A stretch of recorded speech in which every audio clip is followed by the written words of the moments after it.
We have heard about this, that men should get out of this cycle of life and birth. Can you throw some light on that? So, putting an end to the cycle of birth and death, I always insist that you don't believe anything that is not yet your experience. It doesn't matter who says it. This does not mean disbelief. No, you don't know, that's all. Somebody tells you a story, you don't know whether it's true or it's not true. So even if I say something, don't believe this nonsense. But don't disbelieve it either. Just see, somebody is willing to sit in front of this many people and talk absolute nonsense, something that is totally absurd. Let me see what this is about. If you keep that much openness, the possibility is alive in your life. If you believe it, you'll kill it. If you disbelieve it, you'll kill it. You understand? Death exists. Have you ever died, anyway? Did you ever die? No. Did you ever see a dead man? You did? Where, Pooja? Where did you see a dead man? Funeral, you saw dead men? Dead bodies you saw. Did you see a dead man? Did you? No, you did not see a dead man. You haven't experienced it, you haven't seen it. Or did you meet anybody who died and came back and told you, I died like this? No. You haven't died, you haven't seen one, nor have you met one. So from where the hell did you get this idea that you will die? Death is a fiction that too many people talked and made you believe. There is no such thing as death. There is only life, life and life alone, moving from one dimension to another, another dimension to another. So, when the physical body becomes too feeble or breaks up for some reason, either you crashed your car, or you drank too much and broke your liver, or you fell out of love and broke your heart, or you just became too old and feeble. When the body becomes unsuitable to sustain life for some reason, something is broken or something has become too weak to sustain. When the body becomes unsuitable to sustain life, life has to move on. So it does. So when you say somebody is no more, you're only saying they're no more with us. You're not saying they're no more, really no more. They're just no more with you, the way you knew them. So, when one leaves the body, for whatever reason, the fundamental reason is the physical body has become unsuitable to sustain and nourish life. When this happens, what will happen to that being? The physical body and the conscious mind goes. The discriminatory aspect of his mind is gone, but the content of his mind is not gone. You understand what I'm saying? The discriminatory choices are gone, but the content of his mind is not gone. So he still has the qualities, but he has no discrimination.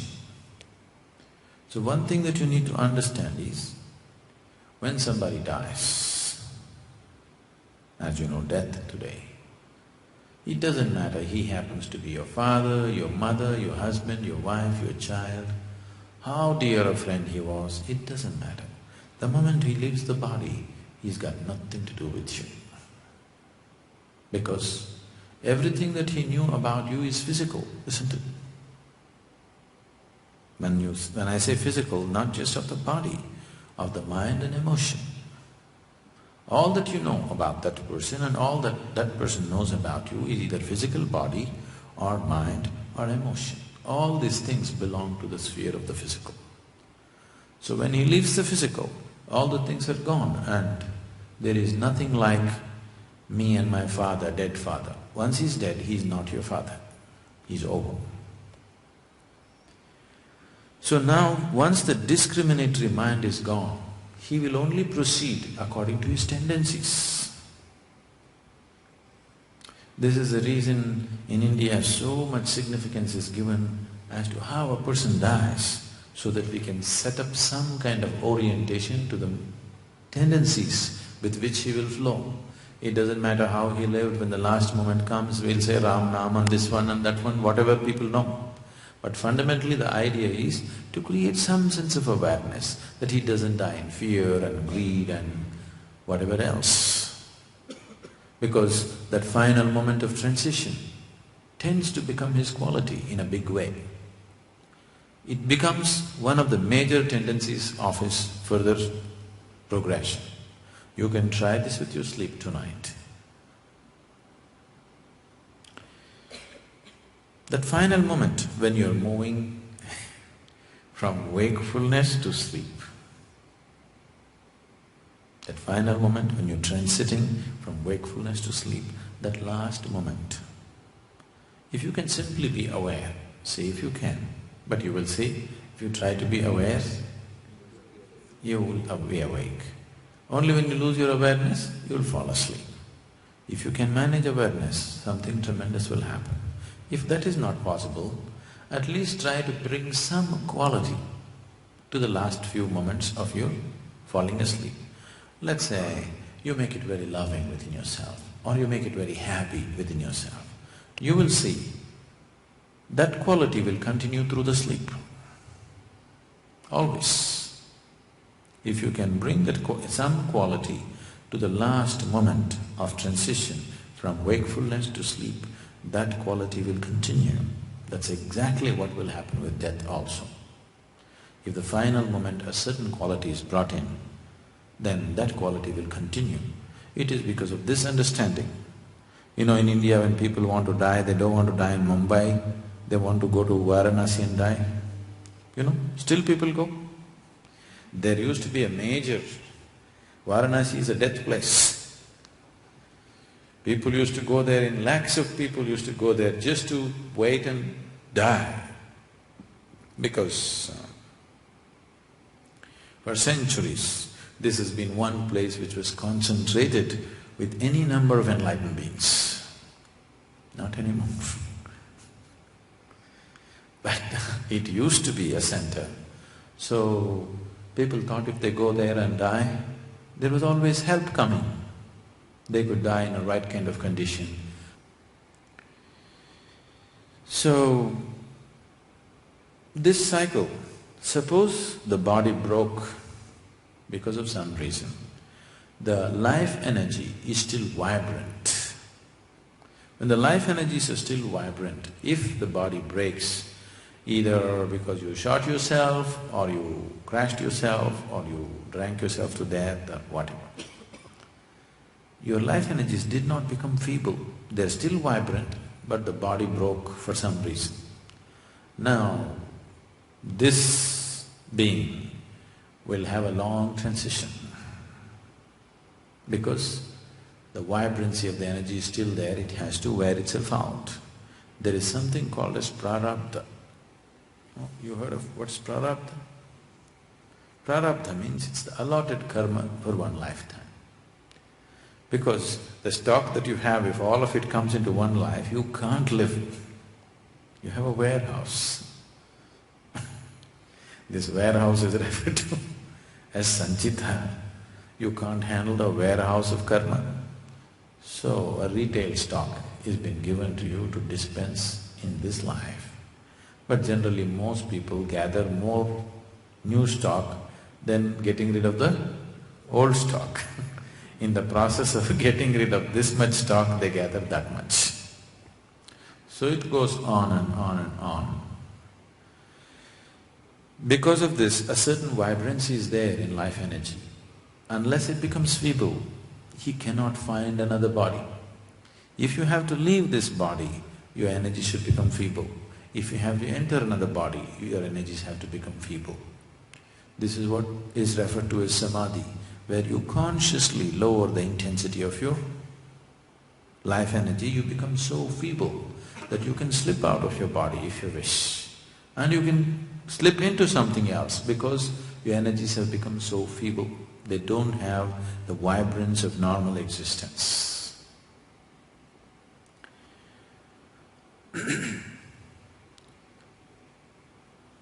This could go on and on and on, simply because, not because you are under some punishment or reward.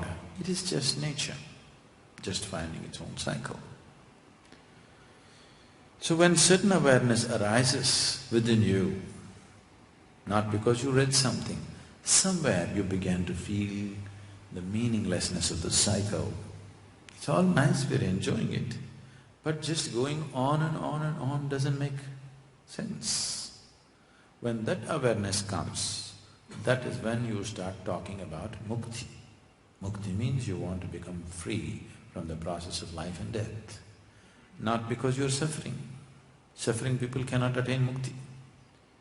You are fine, you are joyful, but you have had enough of the kindergarten, you want to move on. However beautiful your school life was, don't you want to go to college? Yes, that's all. You have seen enough of it. Now you want to move on. So, this being, whatever you call as this, me right now, you can… I always use negative terminology so that your imaginations don't fly away. So let's say your emptiness or your darkness. Because if I say light, then you'll not start shining all over the place. If I say God, then you'll start doing funny things.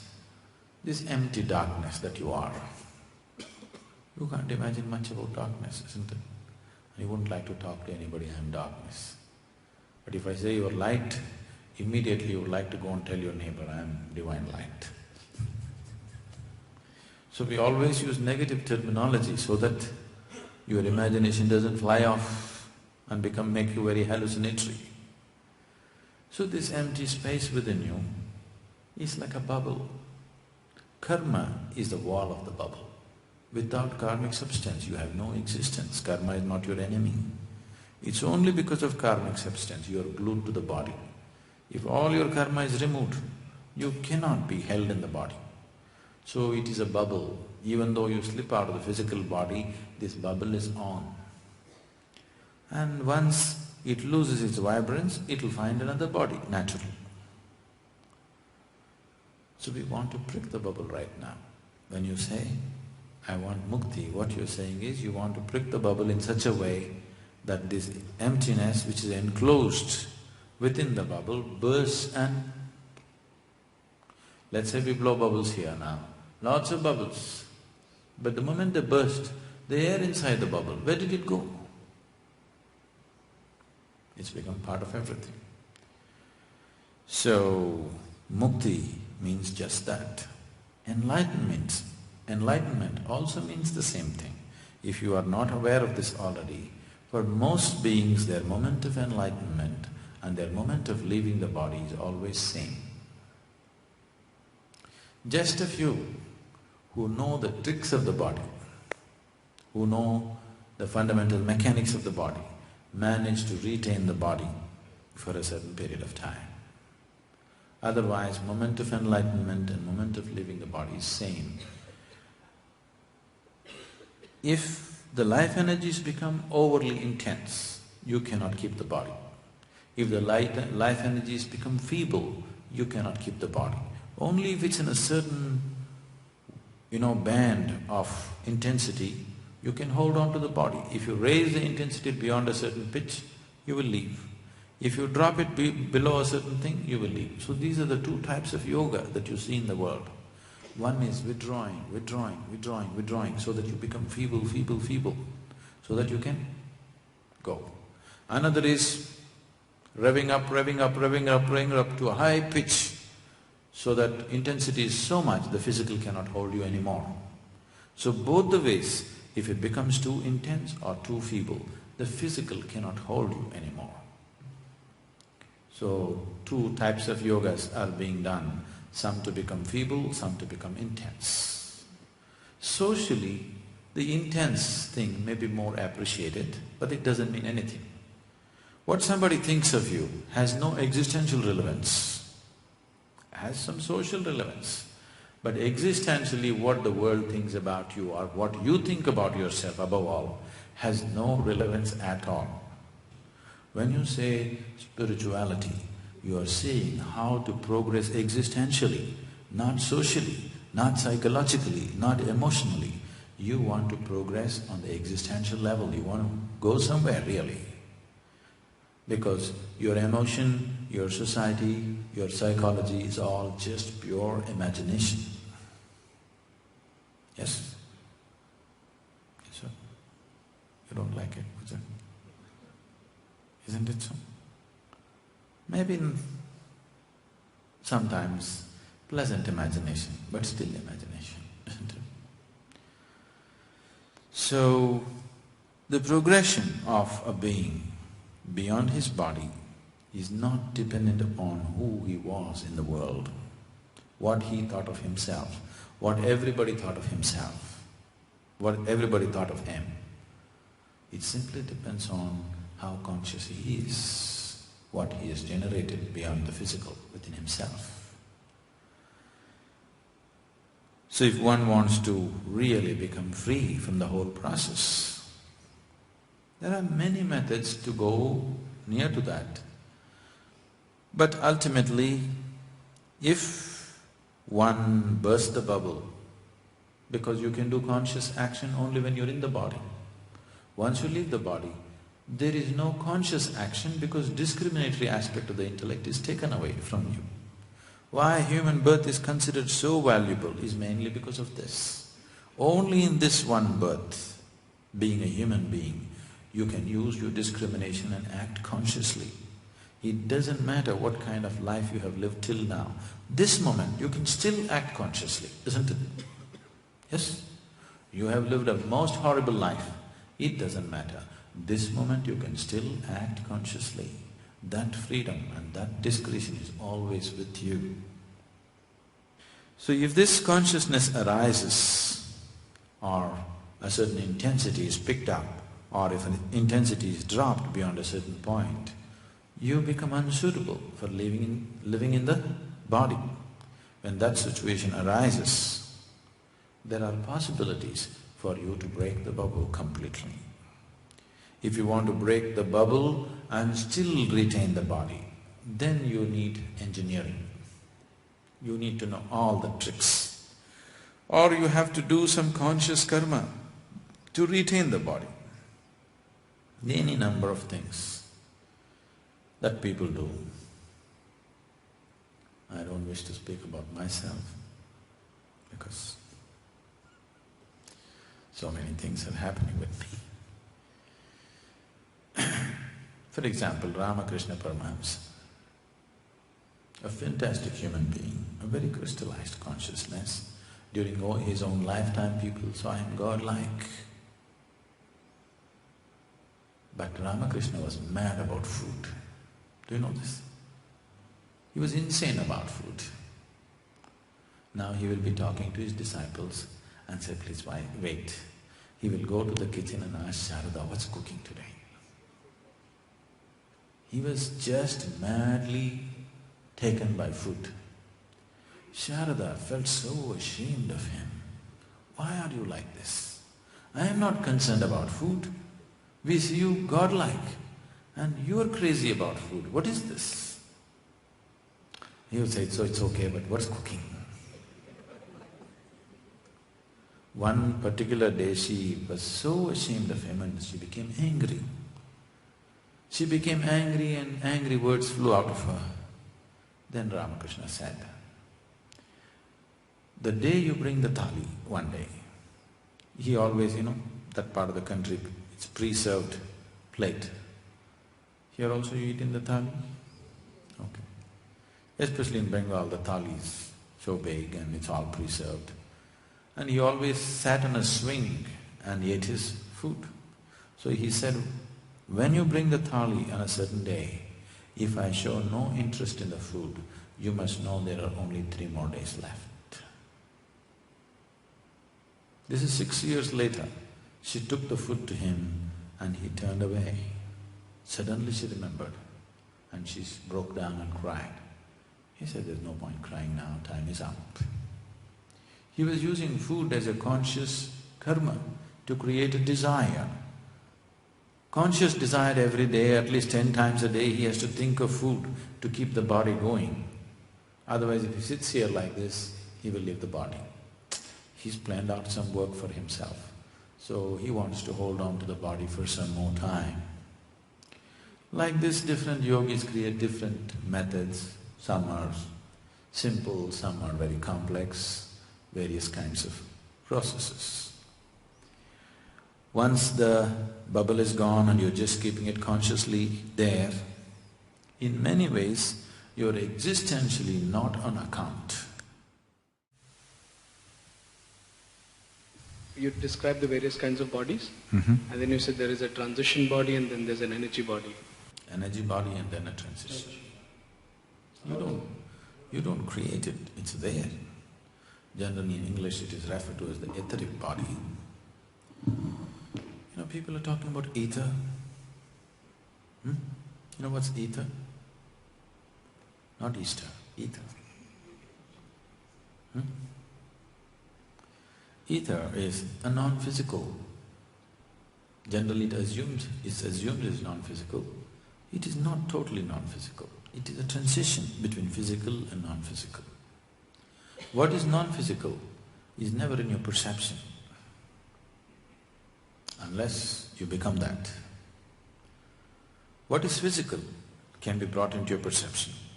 It's just a question of time and work to get everything that is physical in the existent into your perception. It is possible. If you do the necessary sadhana, all that is physical in the existence can be brought into your perception. It cannot be outside your perception. It's possible to do that. What is non-physical will not come into your perception. You have to dissolve into it. There is no other way. This is why all this talk about surrendering to God is simply because what they are trying to tell you is that which is beyond the physical cannot be grasped. You have to give in. There is no other way. It's because of that, this talk and all this distortion about surrender.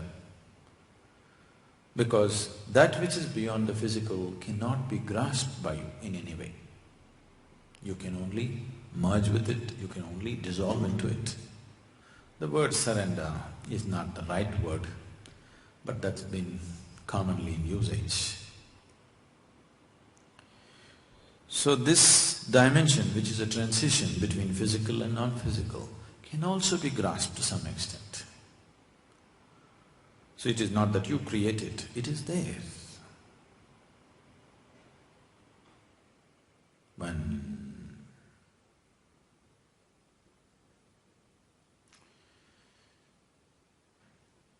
This is way back, many years ago. I was just painting my farm building, and I wanted to evolve easier ways of painting. I don't have the time because I'm doing it single-handedly, I'm painting the whole farm building. So I don't have the time to go like this.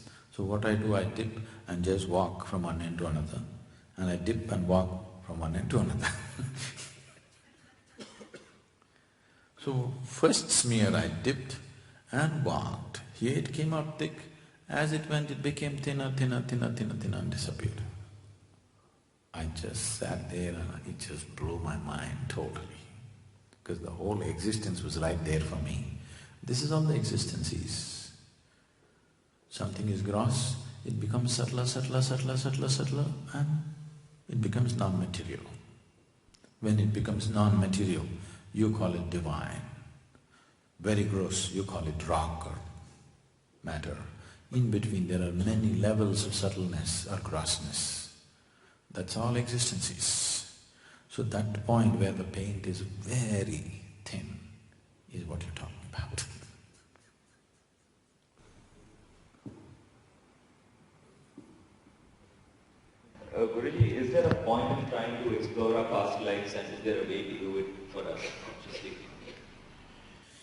Is there a way to explore past lives?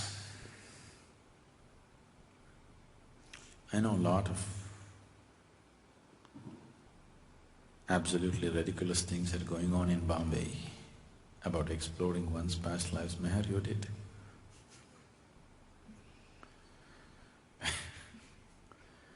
They're just ridiculous psychological exercises. If you really want to see something of the past, you must be able to raise yourself into very heightened levels of awareness where it'll cut through the memory lines. But what's the point? Right now, what has happened in this life, you're not able to handle the memory. What happened 10 years ago, you suffer. When you're in this condition, if you remember 10 lifetimes ago, it'll drive you nuts, isn't it? So there is no point. But at the same time, there are… whatever you call as past life is just unconscious layers of the mind in terms of memory. If you bring yourself to heightened levels of awareness, these unconscious layers of the mind which are ruling you from within could be broken down, could be dissolved. I don't know if they showed you… did they show you some clippings of Samyama meditation? They did? Okay. It's an 8-day program where we do… it's a very intense process. I think yesterday also we spoke something about this. You will see what happens, as I said yesterday, if I tell you what happens in Samyama, fear will come or disbelief will come. Let's say you're sitting and meditating. After some time, you're fully conscious, but suddenly you find your body is beginning to crawl around like a snake. You know it is happening, you want to stop it, but the body is just crawling like a snake. You come out of meditation, you're perfectly normal. You sit for meditation, it crawls. Then maybe it hops around like a bird, maybe it goes around like a dog or a tiger or something, many forms it may take. Why this is happening is, in the unconscious layers of the mind, there are so many dimensions which are not in your access, but which are influencing everything that you do. So if you go through a process where with the heightened levels of awareness, you bring unconscious layers of the mind into conscious states, not in terms of memory, but in terms of energy and experience, you can work these things out and leave yourself completely free in a big way within yourself. In that context it is relevant, but remembering something memory-wise is not of any consequence. It'll only complicate and mess up your life. Suppose you realized your neighbor's dog was in your previous life, was your husband, then you'll start throwing stones at your neighbor's dog.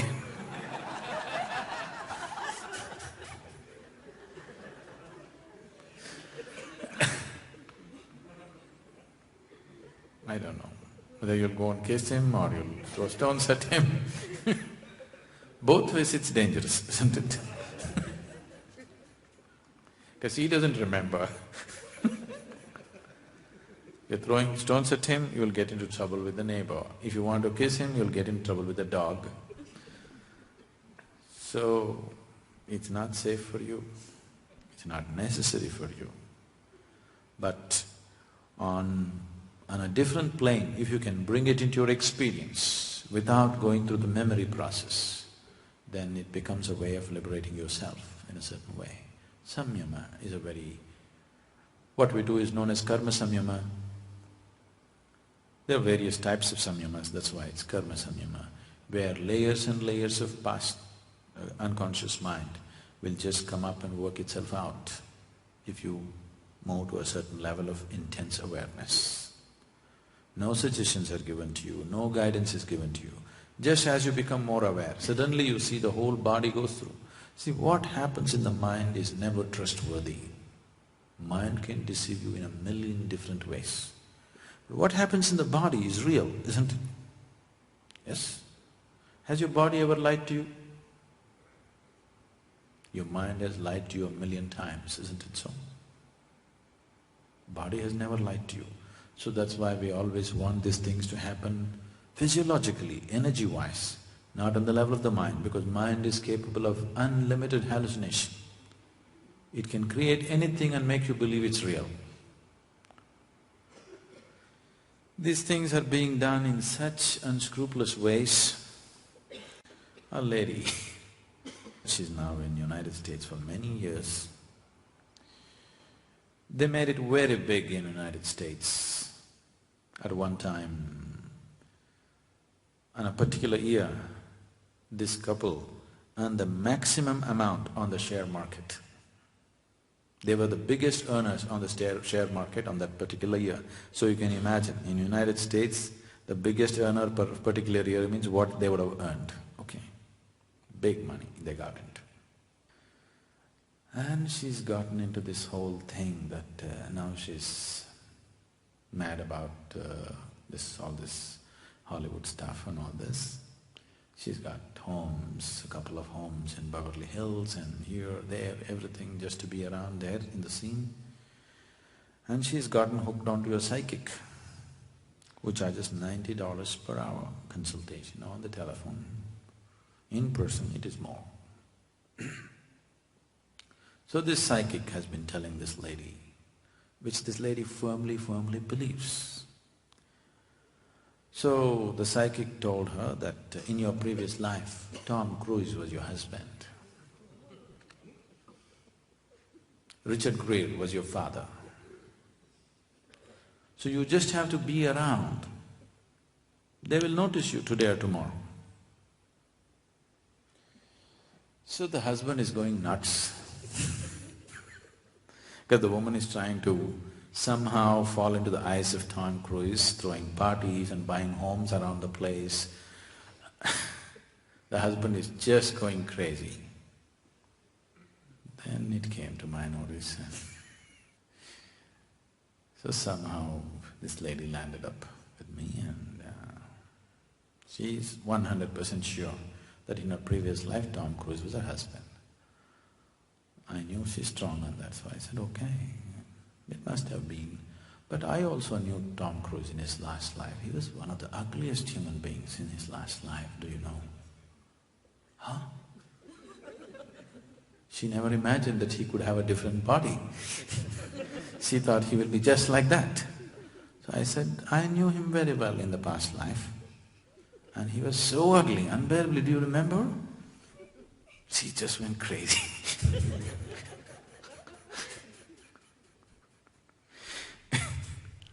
So this is what past life stuff is doing to people, driving them crazy and, all kinds of fanciful things. That's not the purpose. Can you touch about on the topic of ojas that you had bought? See, the physical body,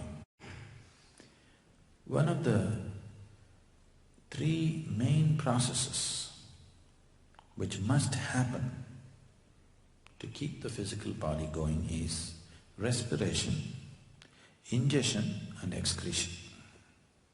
Yes? As long as these 3 things are happening, you have no thought, you have no emotion, you have no this, you have no that, but you can still go on, isn't it? No meditation, you can still go on. But respiration, ingestion, excretion must happen. These are 3 vital activities which needs to happen to keep the physical body going. So all these 3 things are mainly assisting in converting one form of physical matter into another. See, for example, agriculture. Agriculture means what? You make mud into food. Digestion, you make food into flesh and shit. Yes. So these are all different processes where you're converting one form of physical existence into another. You eat a carrot, you make it into a human being. Tremendous job, isn't it? Eating is not a simple thing. Yes or no? You eat a simple vegetable and you transform it into a human being, if it goes by the evolutionary scale, it must take 10 million years. In one afternoon, you're doing it. It's not a small phenomenon. Without understanding the significance and the miracle of what you're doing, you're going on.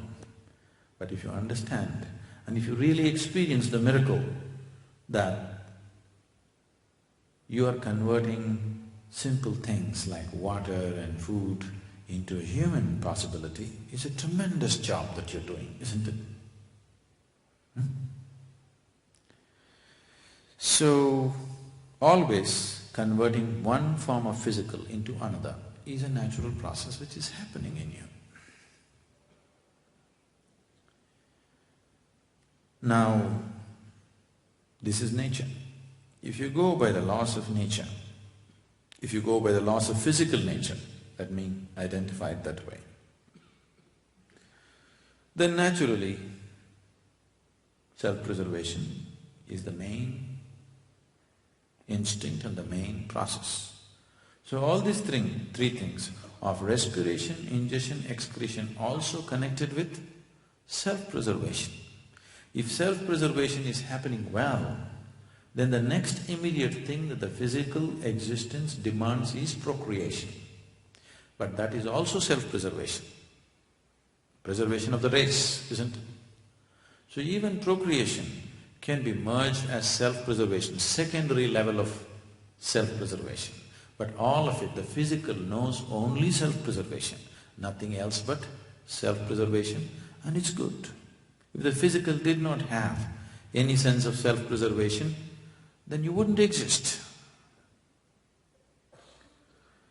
Now, you want to cater to a higher dimension within you. There's another part of nature in you which wants to expand, which wants to become something else, which is not willing to settle for the limited, it wants to become boundless. The boundary is always of the physical. Physical means always between two boundaries, isn't it? Big or small, it doesn't matter. Always between two boundaries. Non-physical means no boundaries. So moving from the physical to non-physical also means moving from the bound to the boundless. So to move from bound to boundless, you don't have a vehicle. Right now all that you have is physical. So you're trying to create a vehicle for yourself which is non-physical but can still retain a certain form. So ojas is that dimension where you generate a non-physical energy, but still it has its own individual form. So that is used as a vehicle. If you create sufficient ojas around you, your passage in this existence is well lubricated. You will see life happens effortlessly for you. Wherever you go, you move smoothly. So much turmoil may be happening around you. Everybody is going through everything. But somehow your passage is always clear. You keep going. Once you're like this, you can take violent risks in your life.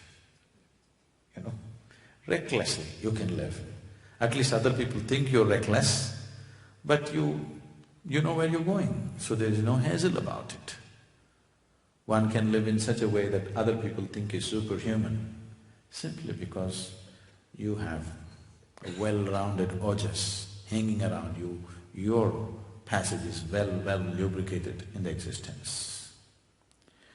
In the Far Eastern cultures, an enlightened being is referred to as an enchi. An enchi means a circle.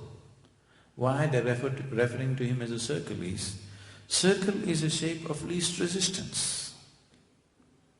Why your car wheels or motorcycle wheels are circular, not a rectangle or a triangle? Can you imagine how you would ride on a square wheels? Why it is circle is because it's of least resistance. Any moving part anywhere is circle because it's of least resistance. So, if you create sufficient ojas around you, you become circular. Not in body, please don't. In your existence, you become circular so that your passage is with least resistance through the existence. So ojas creates this possibility.